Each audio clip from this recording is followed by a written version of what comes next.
훈계입니다.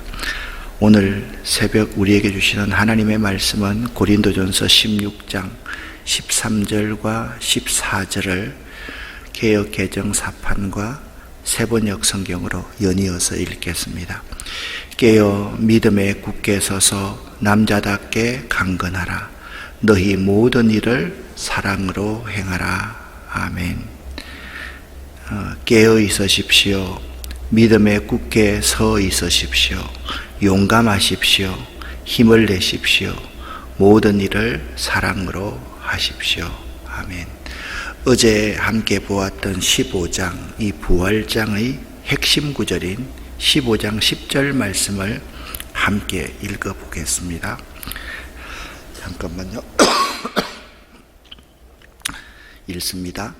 그러나 내가 나된 것은 하나님의 은혜로 된 것이니 내게 주신 그의 은혜가 헛되지 아니하여 내가 모든 사도보다 더 많이 수고하였으나 내가 한 것이 아니요 오직 나와 함께 하신 하나님의 은혜로라. 아멘. 하나님의 은혜는요, 99%가 하나님의 은혜고 1%는 내 아이가 잘했고 내가 잘했고 이렇게 하면 그것은 하나님의 은혜라고 말할 수 없습니다. 하나님의 은혜는 전적인 100% 하나님이 하셨습니다 라고 고백할 때 가능합니다.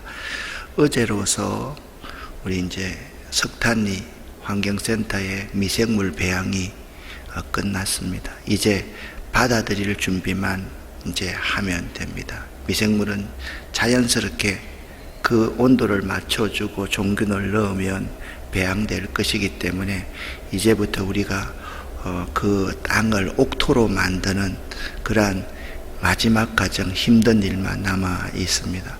고백하는 것은 이 모든 것이 전적으로 하나님의 은혜였다라는 사실을 고백합니다. 기독교 교리와 성도의 생활에 대한 중요하고도 심각한 문제들을 다루어온 사도 바울의 고린도전서는 이제 몇 가지 남은 겉면과 인사의 말로 16장에서 끝을 맺고 있습니다. 먼저 1절부터 3절에서는 헌금에 대하여서 사도 바울이 고린도 교회 교인들에게 이렇게 권면을 합니다. 함께 읽겠습니다. 성도들을 도우려고 모으는 헌금에 대하여 말합니다. 내가 갈라디아 여러 교회에 지시한 것과 같이 여러분도 그대로 하십시오. 매주 첫날에 여러분은 저마다 수입에 따라 얼마씩을 따로 저축해 두십시오. 그래서 내가 갈 때에 그제야 헌금하는 일이 없어야 할 것입니다. 내가 그리로 가게 되면 그때에 여러분이 선정한 사람에게 내가 편지를 써 주어서 그가 여러분의 선물을 가지고 예루살렘으로 가게 하겠습니다. 아멘. 그 당시 예루살렘 교회는 모교회, 어머니 교회였지만 매우 어려웠습니다. 교인들은 많았는데 특히 그 교인들 가운데 이제 과부들이 굉장히 많고 어려운 사람들이 굉장히 많았는데 그들을 도울 만한 재정적인 어려움들이 많이 있었고 또 흉년이 들었더랬습니다. 그래서 오늘 사도 바울은 고린도 교회 교인들에게 예루살렘 교회의 성도들을 도우려고 모으는 헌금하는 원칙에 대해서 이렇게 말씀하고 있습니다. 매주일 첫날 그 주일에 정기적으로 헌금하십시오. 두 번째, 너희 각 사람 곧 모든 사람이 헌금하십시오. 헌금은 돈 있는 사람만 헌금하는 것이 아니라 모든 사람이, 있는 사람은 있는 대로, 부족한 사람은 부족한 대로 모든 사람이 헌금을 하십시오. 세 번째, 이익을 얻은 대로 이익을 얻을 때마다 얼마씩 예비하였다가 헌금을 하십시오. 저는 이 세 번째의 방법도 오늘날 우리 사업을 하는 사람이나 우리들에게 매우 중요한 원리라고 생각을 합니다. 네 번째, 헌금을 적극적으로 하지 말고 미리 기도하면서 믿음으로 준비해서 헌금하십시오. 그런데 이 헌금의 목적은 이렇습니다. 이 헌금은 예루살렘의 성도들을 위한 것입니다 라고 말씀하고 있습니다.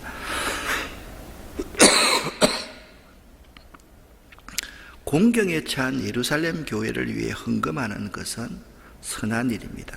바울에게는요, 이 헌금이 매우 중요했습니다. 헌금의 액수가 많은 것이 매우 관심이 있었던 것이 아닙니다.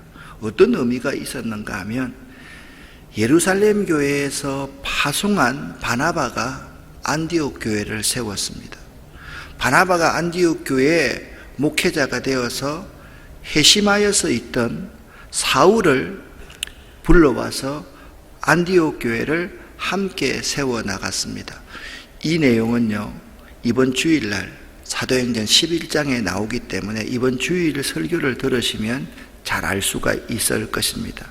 그리고 이 안디옥 교회는 바울과 바나바를요, 최초의 선교를 하기 시작해서 바울과 바나바를 통해서 이방인의 여러 교회들을 세워 나갔습니다. 그러니 예루살렘 모교회로 인하여서 고린도 교회가 세워진 것이기 때문에 바울에게는 이 헌금이 매우 중요했던 것입니다.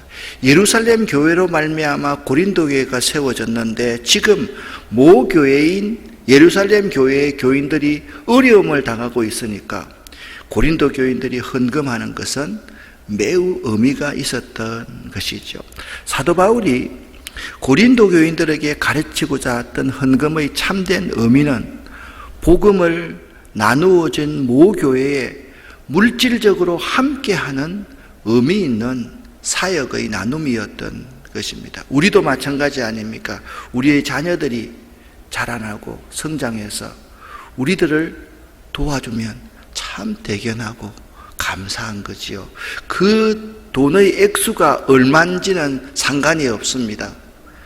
중요한 것은 그 마음이 아주 귀한 것이고 그런 소중한 마음, 믿음의 마음이 성장하고 자라서 엄청난 하나님의 일을 감당할 수가 있는 것이죠.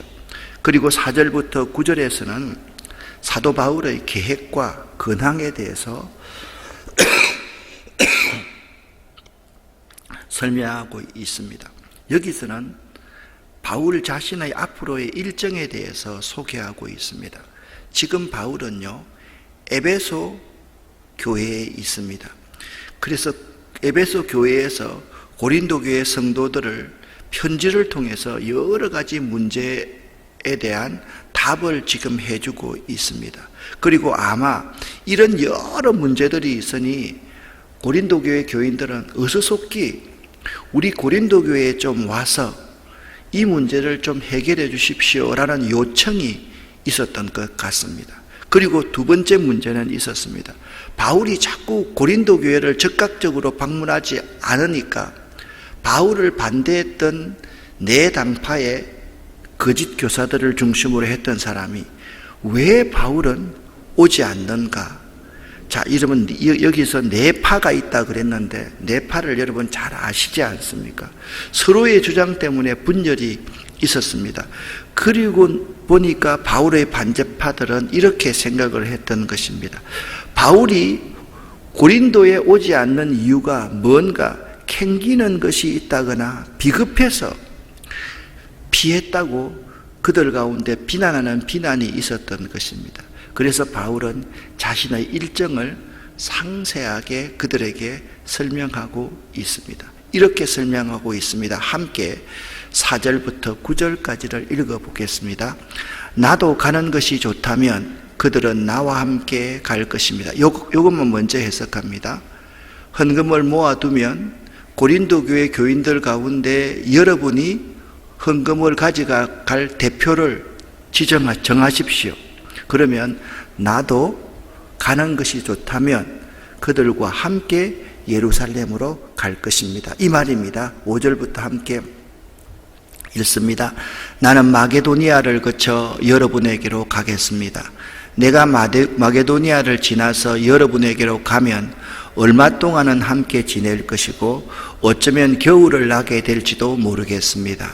그 다음에 여러분은 내가 가려는 곳으로 나를 보내주시기를 바랍니다.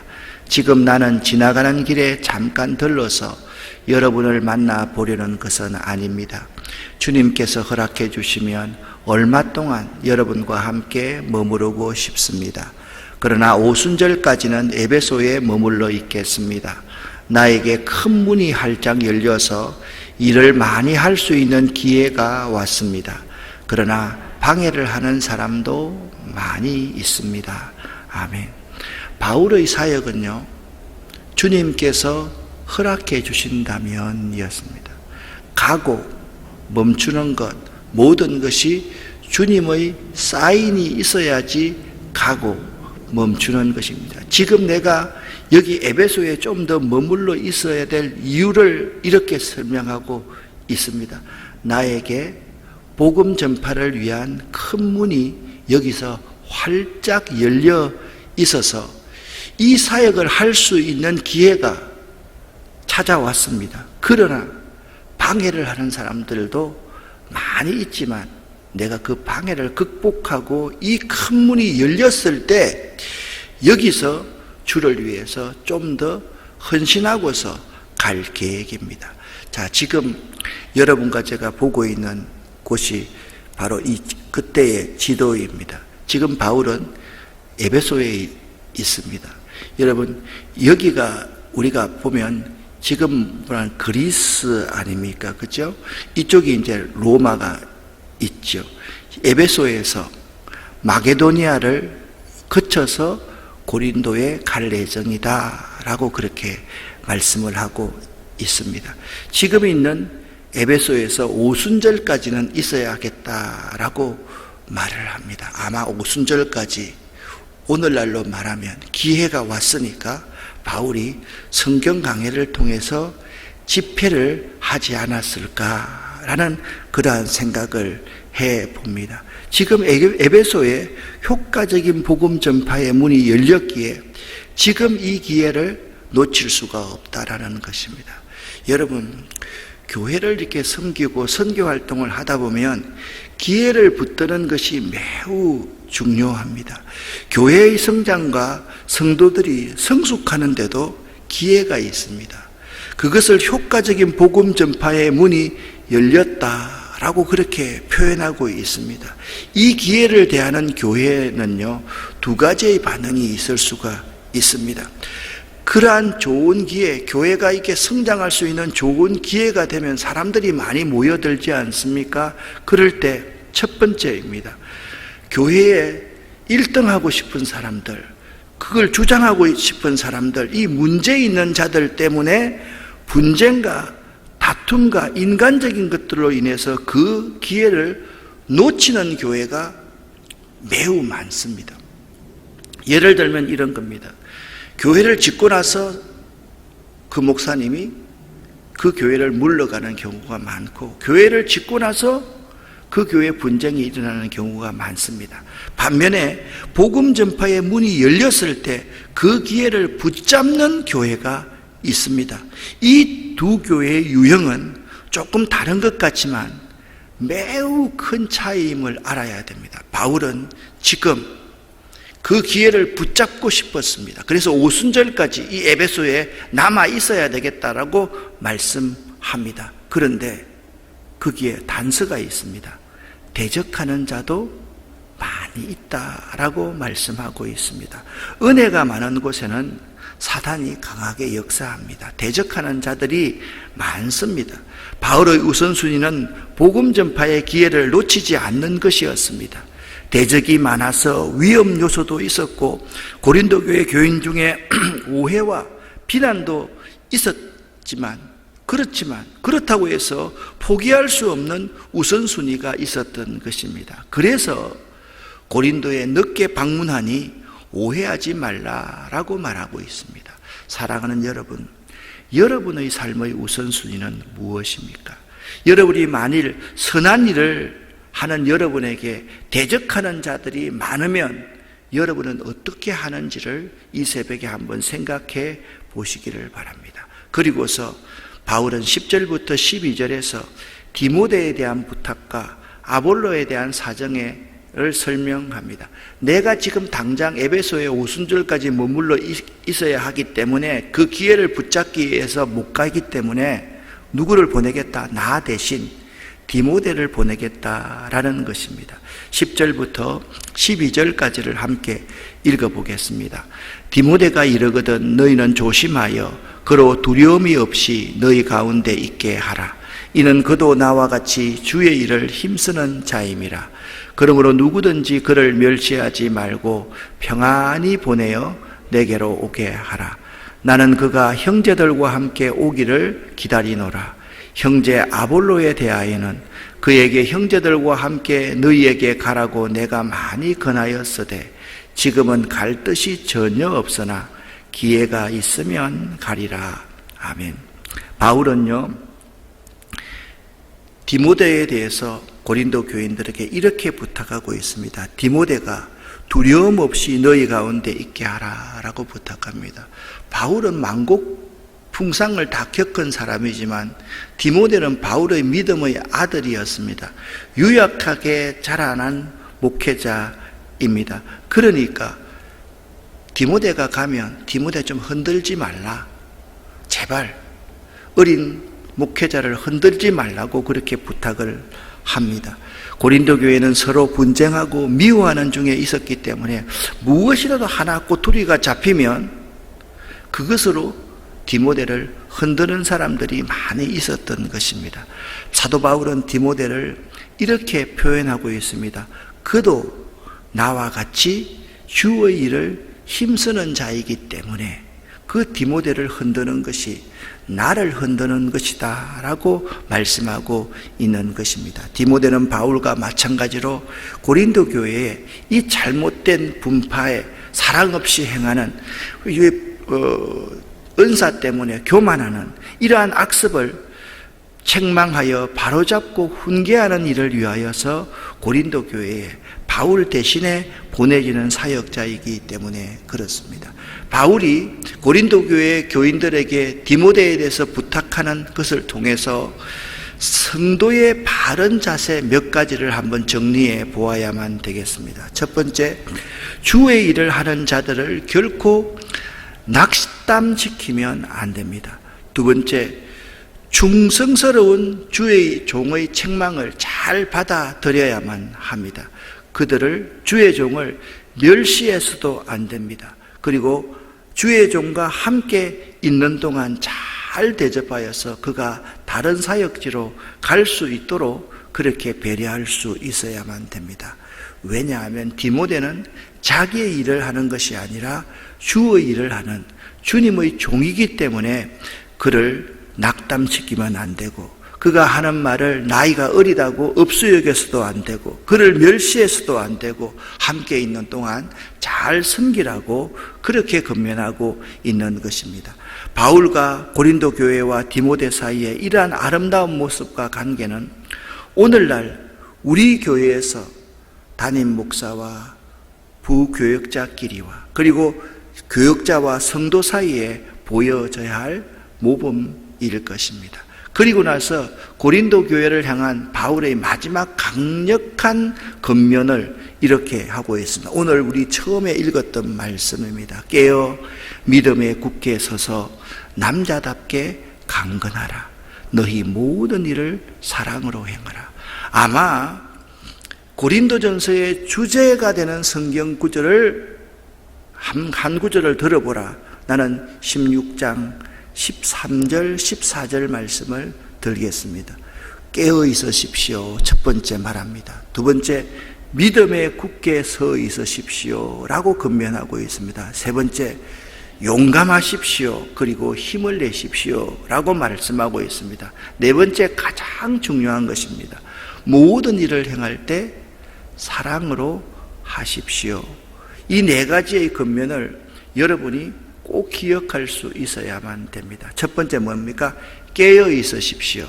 두 번째, 믿음 위에 굳게 서 있으십시오. 세 번째, 수없는 대적들이 있기 때문에 용감하십시오.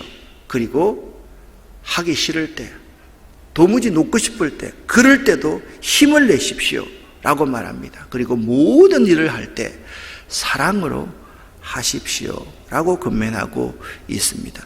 참 고린도 교회 교인들을 향한 바울의 권면의 내용이 참으로 의미가 있습니다. 오늘 15절부터 18절까지 또 한 번의 권면을 여러분과 함께 읽어보도록 하겠습니다.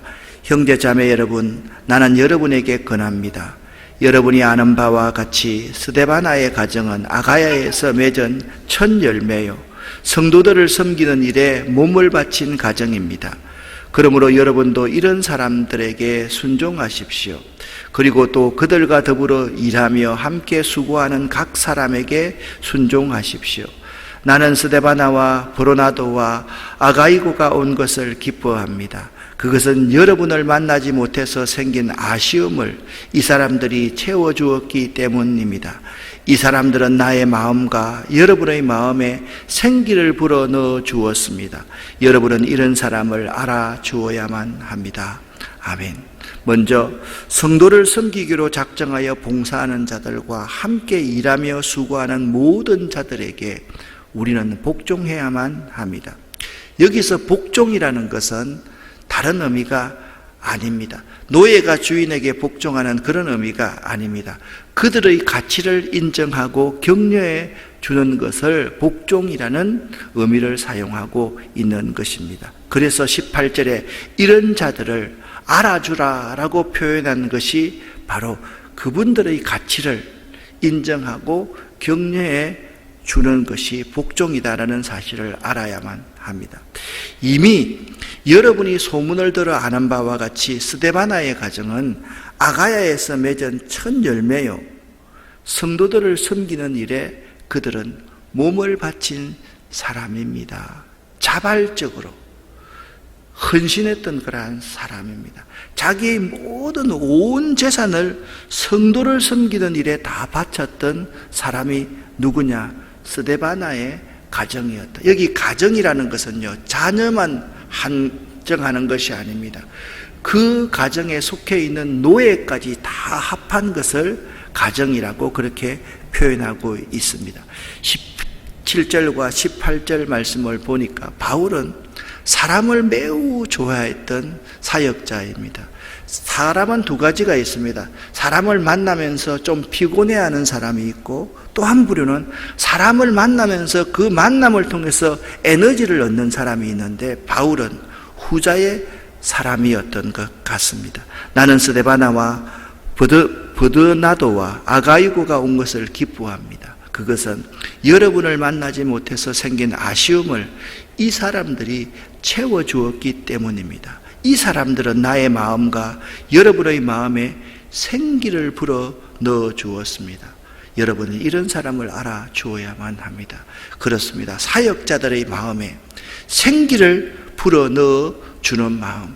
여러분, 일을 열심히 하고 나면 속에 있는 모든 생명의 진액들이 다 빠져나가가지고 그냥 내 몸뚱아리만 있을 때가 있습니다. 그럴 때 여러분들이 주의 종의 근처에 가서 한마디 해주고 격려해주고 함께 차 한 잔을 마셔주는 것, 그것이 그들의 마음에 생기를 불어 넣어주는 것임을 명심할 수 있어야만 됩니다. 바울은 이제 19절에서 24절까지 해서 마지막 인사를 하고 있습니다. 같이 한번 읽어보겠습니다.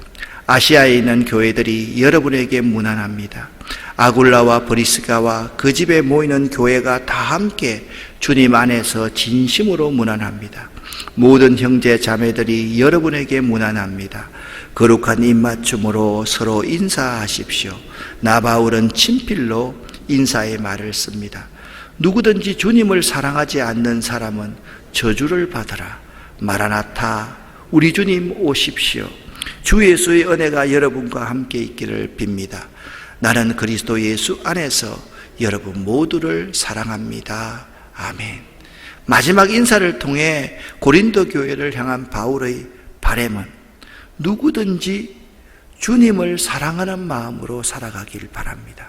두 번째, 마라나타, 아멘 주 예수여 오시옵소서라는 종말론적인 신앙생활을 하기를 바라고 있습니다. 그리고 삶에서 주 예수의 은혜가 넘치기를 바라고 있고 그리스도 예수 안에서 서로 사랑하는 삶을 살기를 바라고 있는 것입니다. 사랑하는 여러분, 고린도 교회를 향한 우리 주님의 마음이 우리 아름다운 교회와 여러분이 섬기는 그 교회를 향한 우리 주님의 마음일 것입니다. 오늘 누구든지 주님을 사랑하지 않는 사람은 저주를 받을 것이다. 왜 이렇게 말을 합니까? 고린도 교회 상황 때문에 그렇습니다. 주님을 사랑하지 않고 자꾸 분쟁을 일으키고 분파를 일으키고 다른 사람을 폄하하고 다른 사람을 질책하는 그러한 사람들을 향해서 바울은 경고하고 있는 것입니다. 누구든지 주님을 사랑하는 마음으로 살아가십시오.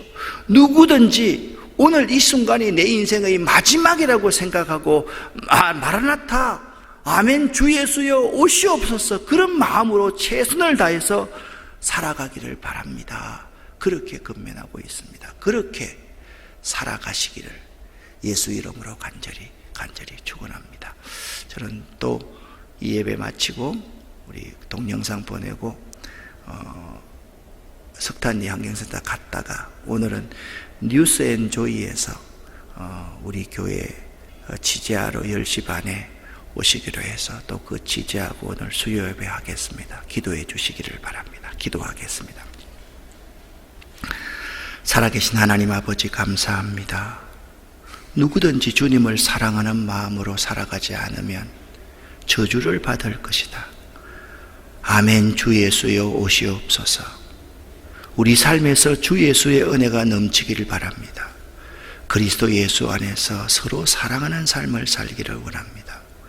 하나님, 우리 고영길 장로님을 축복해 주시옵소서. 지금 매우 어지러워서 김포 우리병원에 입원해 있습니다. 하나님, 지금까지 혈액암 가운데 하나님께서 지켜주셨는데 우리 귀한 장로님 어서 일으켜 세워 주시옵소서.